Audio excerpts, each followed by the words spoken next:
Hello and welcome. I am Scrubberlock, and this is City of Heroes on the Rebirth server. We are with our Stalker, Tiger Shrike, who is level 30, on our way to level 31. We have almost 1.2 million experience, with 121,000 to go to get to level 31, and over 15 million influence to spend on our single origin enhancements once we get to 32. We are on a story arc for Jose Escalante about the vampires that the council are genetically engineering. And we found a bunch of information, and now he says, I did a bit of digging into Alderwise genetics, so these are guys that the council works with. They're mentioned in the council files. It looks like Alderwise got bought out by a private investor about 2 years ago after their CEO died in a car accident. Oh, how interesting. What a coincidence. After the buyout, they fired most of their staff and radically changed the directions of their research. From where I stand, it looks like the private investor may have been the council. Yes, of course. I bet anything the council is using Alderwise as a front company to gain them access to genetic research data they couldn't got their hands on any other way. So now we need to get over there and investigate and probably fight a bunch more council. So we are headed to Steel Canyon. Got a little bit of a lag spike there. And as we go, I'm going to check the Wentworths to see if the thing we put up, I think yesterday, for a couple hundred thou has sold. Let's see. Nope, it's still selling for 200,000 influence, so it's fine, we'll leave it there. It can stay there for as long as it wants. We have plenty of money, as COH measures such things called influence. And there's an interesting story on that. So the reason it's called influence is because when the game sort of first started, people were complaining. This is before they had the design, right? They were just way on the back on the forums when they were talking about the fact that you were going to have to essentially buy things like loot, kind of. People were saying, well, but superheroes shouldn't be buying stuff with money. So they call it influence, and the idea is you use your influence to convince someone to give you something. It really is essentially money with a different name, which everybody kind of knows.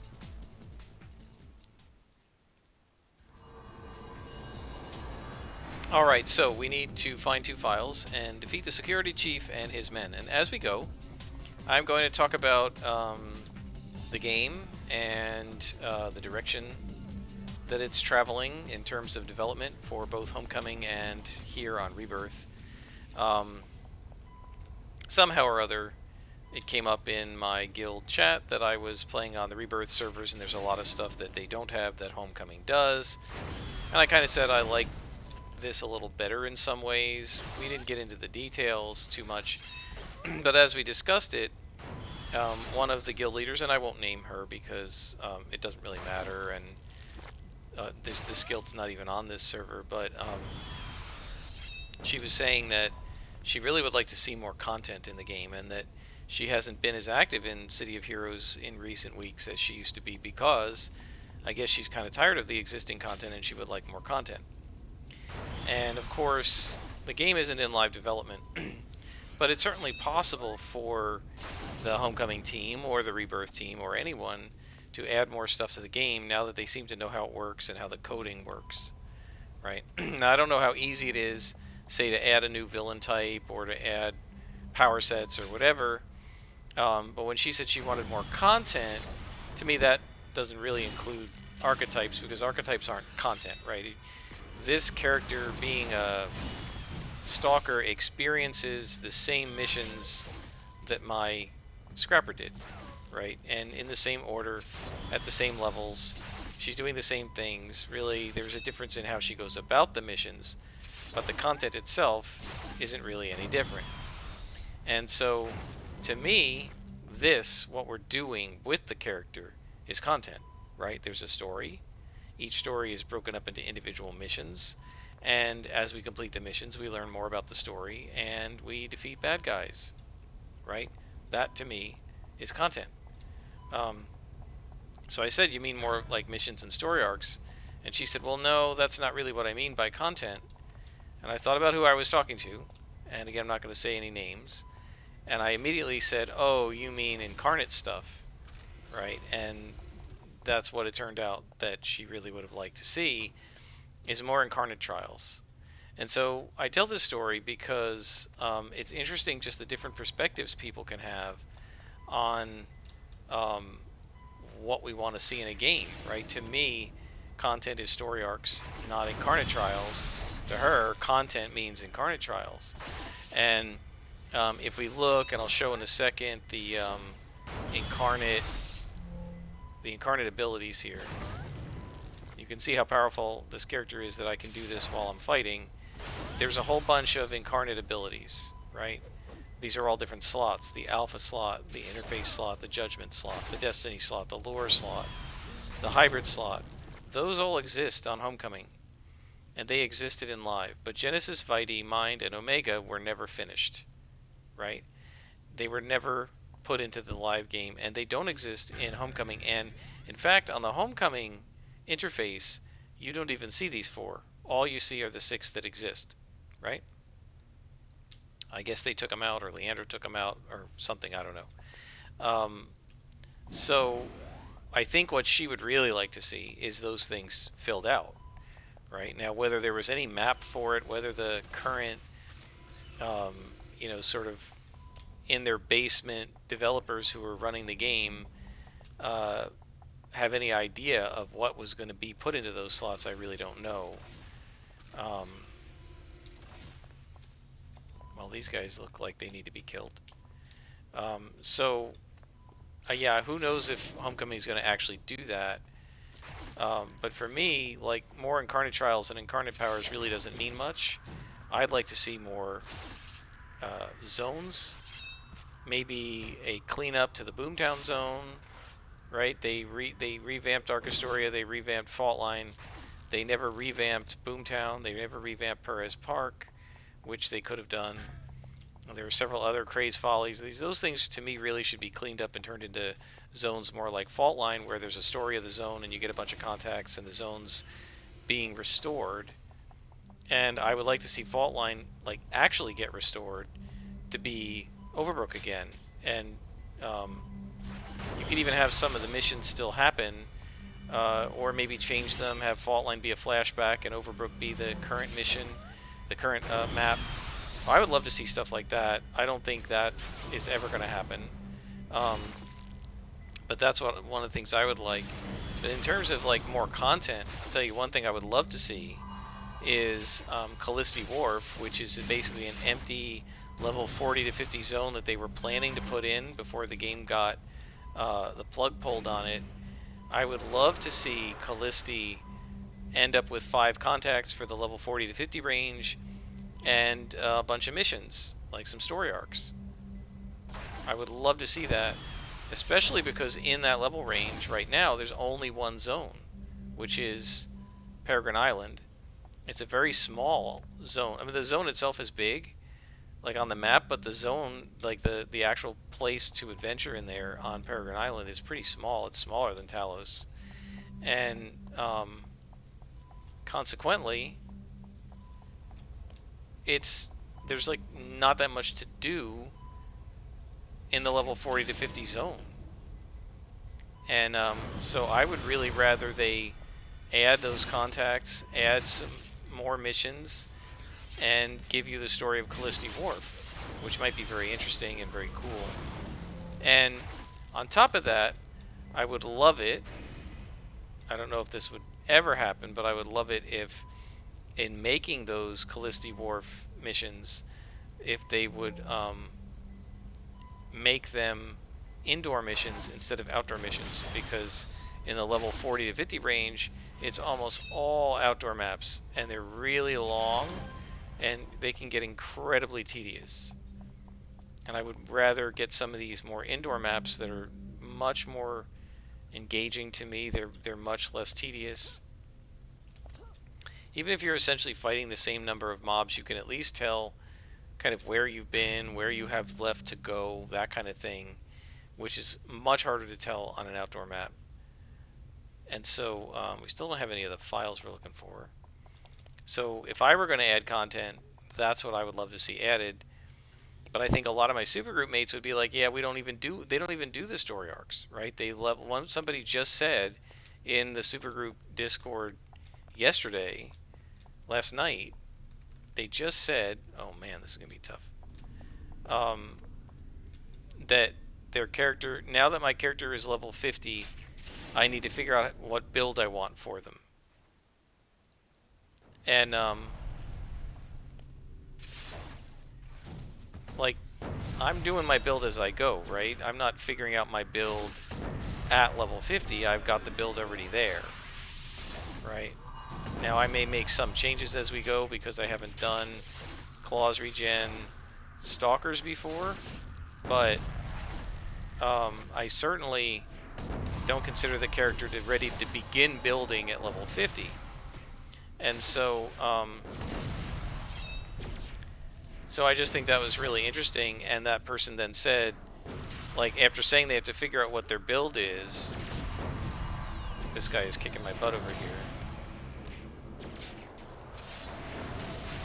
Alright, I need to hit better. They said, basically, the reason they got to figure out their build is because they sat at the mission door getting leveled in the Architect for 47 of those 50 levels, right? To me, that's not why I'm going to play the game, right? I want to actually experience the story. I want to watch my character level up and get more powerful as I go. You know, I find that very satisfying to start with a character who might be very weak, you know, at level 1, and gradually watch it get better as you level up. And think about this character who was struggling against white cons and is now kicking butt against red cons. Right? So I don't think they can see me. Oh, just got a clue and just got attacked. Placate.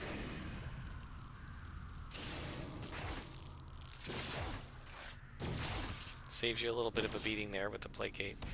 So anyway, it just shows you that there are very different ways to play, right? My way of playing is really to do this kind of story arcs and slowly level my character up bit by bit.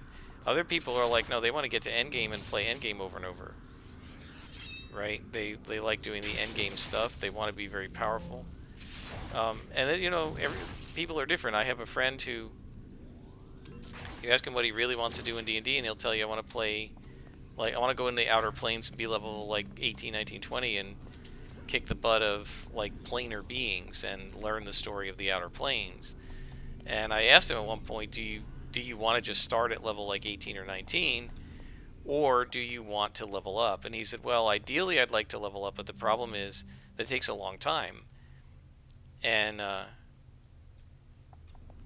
so one of his concerns, even with the campaign we've just started now, which we're going to hopefully play again tomorrow night, is that a lot of times campaigns don't get finished. And if you start at level 1, you play for a year, and you're level 8 or 9 at the end of the year, and then everybody kind of can't play anymore, and you stop. And so he was like, yeah, I would ideally love to just play for a couple of years and get to max level, but it doesn't always happen, and in fact, it almost never happens. And I think he's only ever played in one game that went to that high of a level, and they didn't go into the planes, right? And so, and that's in the 30 or 40 years we've been playing D&D, and it certainly never happened for me either. And so you can imagine that, you know, people might, now that City of Heroes has been out for a while and they're not sort of re-engaging with it for the first time, that people might be like, okay, I've leveled a character. Like, for me, I've leveled Silver Phoenix from 1 to 50 already. Wow. I've leveled Silver Phoenix from 1 to 50 already. Do I really need to worry about leveling another character all the way from 1 to 50? Now, my answer to that is certainly yes. But not everyone's going to give you that answer. Some people are going to say, no, I've already leveled one sort of naturally from 1 to 50. I'm done. I want to just play the end game.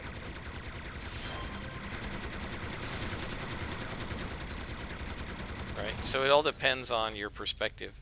And by the way, I want to point out, I'm not saying anybody's individual perspective is right or wrong. It's just different ways of wanting to play the game and different things that are fun for you. Like for me, going through the missions and doing the story arcs is fun. Assassinating people with this character is a lot of fun. But I also, by the way, I do sometimes, as you've seen, quite a few times, I've stealthed my way through missions and not actually... let's go ahead and click this. And not actually killed everybody in the mission, or sometimes even hardly anybody in the mission. And there are players who'd be like, why are you even bothering? Right? Whereas I'm like, well, I'm bothering because I want to get to the story, and I do want to fight people with this character. I just don't necessarily want to fight every single mob in a really large map, like in one of these large outdoor maps. Right? I don't necessarily want to do that. Alright, while he is distracted with Placate, I will finish this guy off.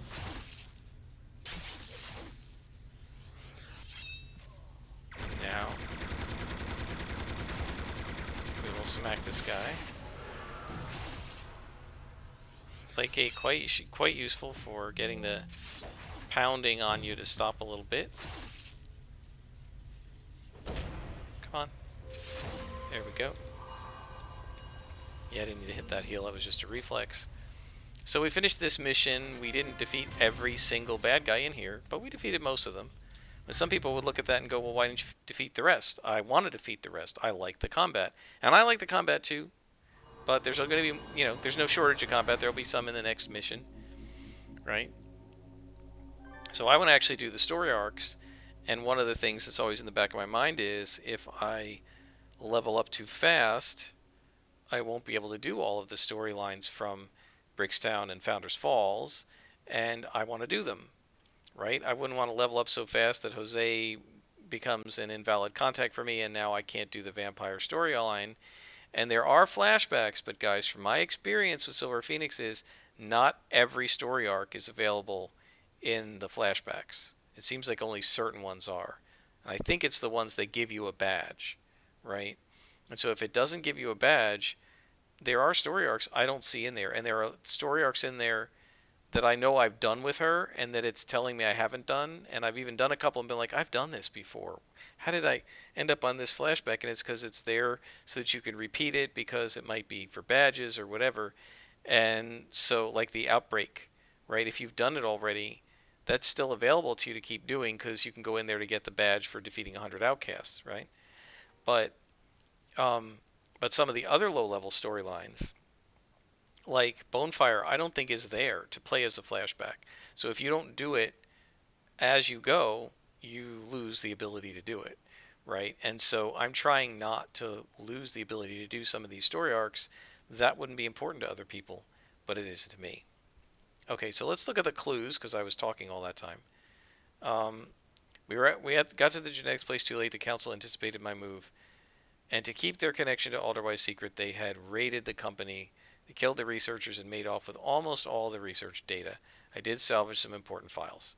So he says, a vampire that breeds true. So what they're trying to do is create vampires that then can make vampires by sexual reproduction instead of having to be experimented on.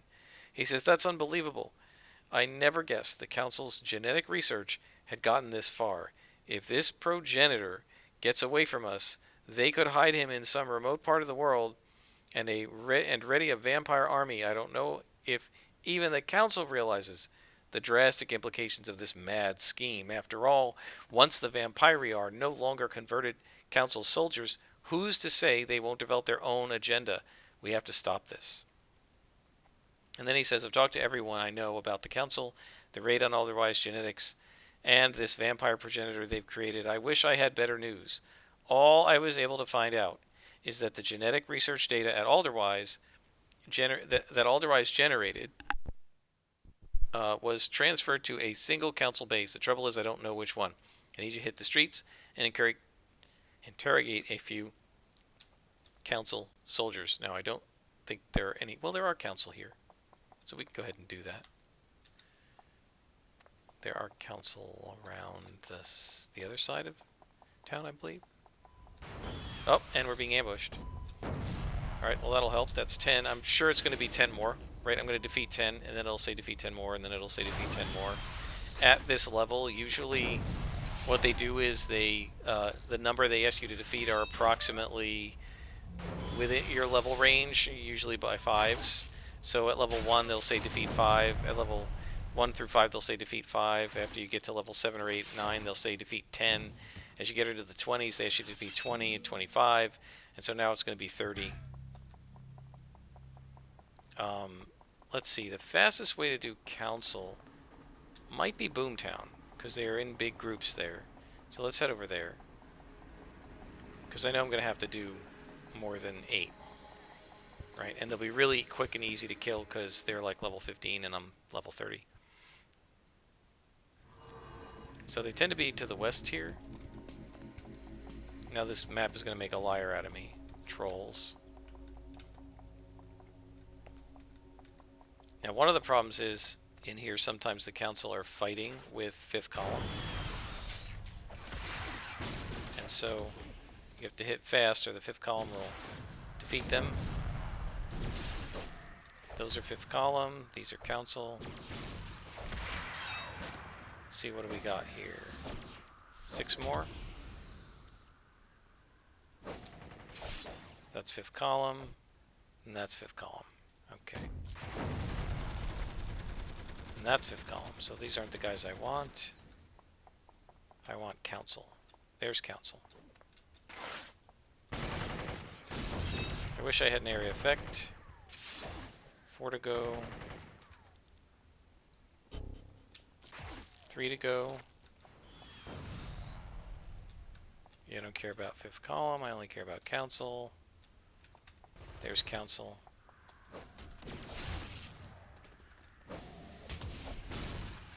Yeah, the 5th column are like kicking the council's butt. Yeah, this may not be very useful just because in here, because they die so fast to the 5th column. Council right there. Okay, we got a clue, defeat 15 more. Alright, I'm gonna leave here because it's not, it's just too hard to find them. It's not that hard to find them, but then they get killed by the 5th column, so that's not worth it. So let's see, maybe we can do Brickstown. Oh, Independence Port. There's Council and Independence Port. Yeah, we'll try to do that. There's also 5th column, but they're not. I don't think they're fighting each other. The problem is, as soon as you get close to them, it triggers the fight, and then they start shooting each other, and then they kill each other so fast that you can't catch it. You can't keep up. And like with an AOE, I was able to do it with Silver for Phoenix because she had an AOE.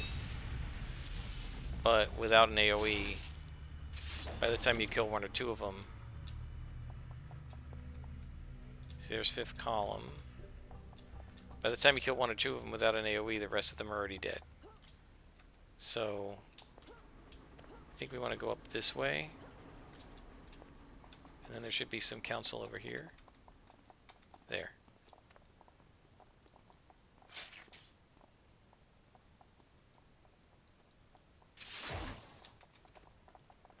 Alright guys, I'm going to keep looking for them. When I get done with all this silliness on the street, I'll bring you back. I'll be right back. Alright, we are back, and we had to defeat first 10, which you saw, then 15, then 20. So it's a total of 45 council that I had to beat up on the street, which is quite annoying. I really don't like street missions, and there's no reason why it couldn't have just been beat up 10. But in any case, we now know the location of Tedesco's base. We should be able to get our hands on that genetic research data the Council took from Alderwise Genetics. I'm also hoping Tedesco can tell us more about the vampire progenitor. I need you to get over there. What do you say? So we will get over there, and it actually turns out to be right here in Independence Port, so we'll head over. And this will be our final mission of this episode. At some point I need to go talk to the security chief at Brickstown, who's going to tell me to defeat a bunch of things in Craze Folly, and I will probably just... oh, I thought we were getting up on the ground. I will probably just clear that mission, just tell it to complete for me, because I really don't like the street hunting stuff. It's the one thing in vanilla that I could live without. And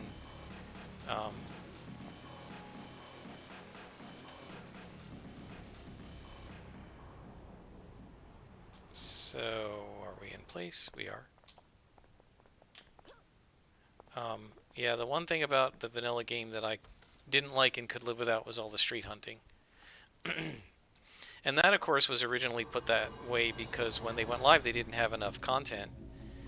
And so the way they gave you things to do was to tell you, go beat up guys on the street, right? Additionally, in certain levels, what they were trying to do was introduce you to a zone or introduce you to some part of the game. So, for example, Paris Park, right? Probably the most hateful, as my friend would have said, my really good friend likes to use that word, the most hateful mission in the early game, and one that I used to get and hate, was go talk to the, just like this one, security chief, go talk to the security chief in Atlas Park for Paris Park, right? And he was going to tell you to go defeat 10 Circle of Thorns or Hellions or something. And in Paris Park, they're all in these large spawns of many, many mobs, right? And so you really couldn't do it by yourself at the level he gave it to you. Maybe 6th or 7th level, and he'd have you go in there, and it's all these groups of enemies that are 8th and 9th level. You can't possibly do it. But if you teamed up with 7 other heroes, you could do it. And so the whole idea of giving you this Paris Park mission, and this is arresting Tedesco and his men, so it might mean everybody, don't know. The reason they gave you that Paris Park mission, they knew it would be too hard for you. They warned you you needed a group, and that was to teach you how to group up, right? They wanted you to learn to do that, right? But after you do it once, you don't need that mission again. And I used to argue, I understand it's tutorial, that's fine, but you should have an account-wide tag, right? Once one of my characters has completed that mission and I've done the grouping, I don't need it again, right? I don't need to keep getting tutorials that of stuff I've already done, right? So my argument was, just let me skip that part. And that was another example of something Statesman detested, was this idea of skipping missions. He wanted you to do it all. And you know, many of us said, look, there are some missions we just don't like. Can't you just let us skip them? And he was afraid that it would be used for power gaming, which I understand. And that's why you can only skip one every 3 days. Right? Because they don't want you to just complete. You've done a whole story arc and never seen a thing. Right? And, you know, my knee-jerk answer to that was, well, make missions that are worth playing and people won't want to skip them. But the reality is lots of these missions are worth playing, and lots of people just would skip to the end anyway, as is evidence from the fact that they use the Architect and just... I'm trying to pull these guys out. They use the Architect and just level at the mission door, right? So, I mean, he was sort of right about that. People do that. On the other hand, you kind of can't stop that anyway. People were leveling at mission doors anyway, right? It's not just the Architect that you can do that in. You can do that because of the game mechanic that exists, which is once you're in a group and you're inside the instance, you will get all the XP of the group, whether you're right next to the person or somewhere else. And so it became possible years ago, right at the beginning of the game, to sit at the mission door and gain all the XP. It's got nothing to do with the Architect, right? So people have been skipping the content like that since launch, even without the ability to clear a level up just by clicking a button, right? And the way they did it was you know, get invited into a group and then sit at the mission door and clear the missions, right?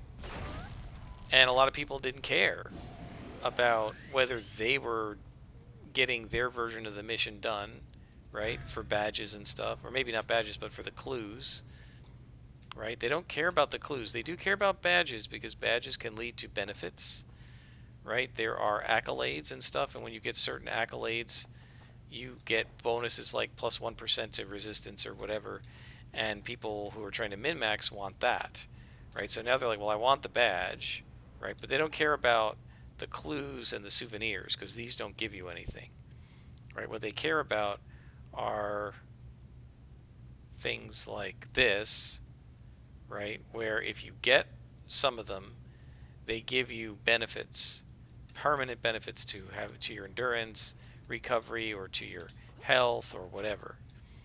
And that's what they wanted, right? Was the benefits, not so much the actual stories. So if a mission doesn't give you some kind of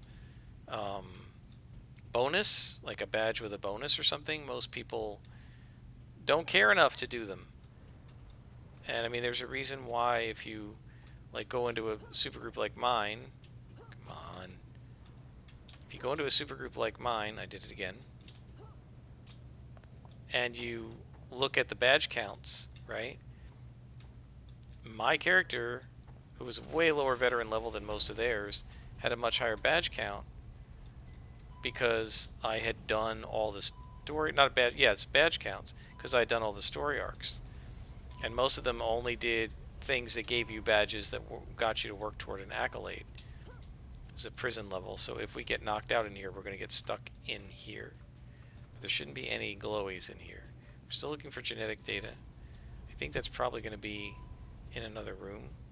I don't expect it to be here, because this is just the prison.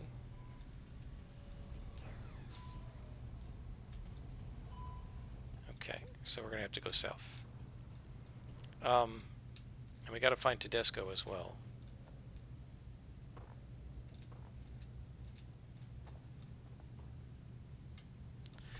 So, but if you look at souvenirs, which you can't see on anybody else, just yourself, I would bet you I had way more souvenirs, right? Just because I did all the story arcs, and I even turned off my XP gain so I could do more story arcs.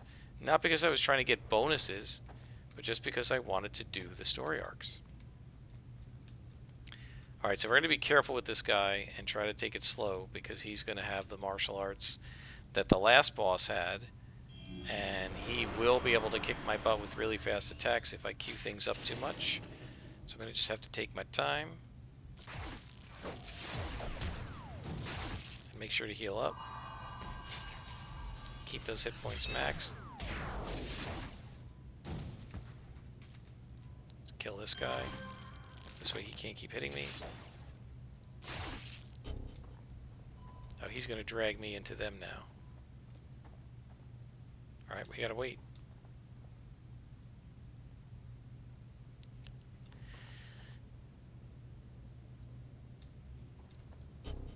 Let's see if I can knock him down. That's what we want. And then this. And he's done. Not bad at all, guys. So now we need to defeat him and his crew. So that means these guys. For sure. And I don't know how many more.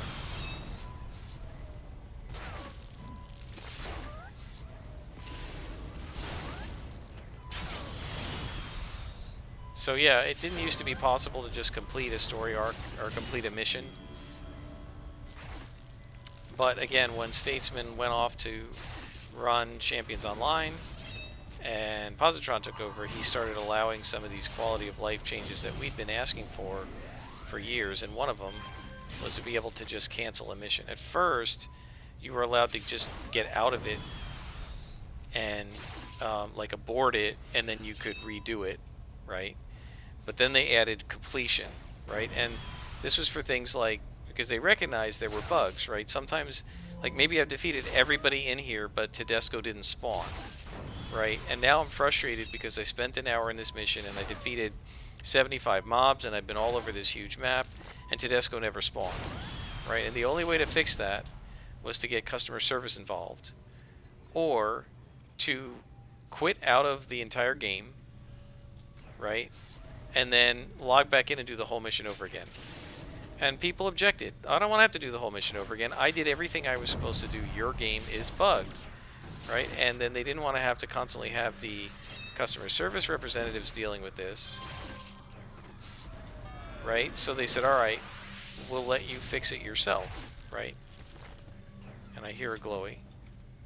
So you can fix it yourself by just completing the mission with your contact, but you can only do it once every 3 days. And that's the compromise, and I think that's fine. If I had a bugged mission and I couldn't get further, like let's say this mission was bugged and wouldn't complete even after I defeated every mob on the map, then if that were the case, then I would just complete it, right? And I didn't even need to click on this, which is weird. But let's say it was bugged and it wouldn't complete, right? Even after I got the clue. Do I really want to do the whole thing over again? No, but if I'm in a situation where I just had to complete one 2 days ago, would I mind waiting until tomorrow just to get this bug thing done? No, I wouldn't mind. I'd do something else, and then when I log in tomorrow, get it to complete, right? So I think it makes good sense to do it that way. Alright, so he says, so Archon Tedesco was actually trying to stop the vampire progenitor. I guess he didn't like the idea of a true breeding race of vampire running around with no allegiance to anything but themselves. Come to think of it, I have to say I agree, and so do I. So we have, oh, we got a mutation. We may as well use it. This is, oh, this extended range, we don't need that. We don't need that either. Move that over there.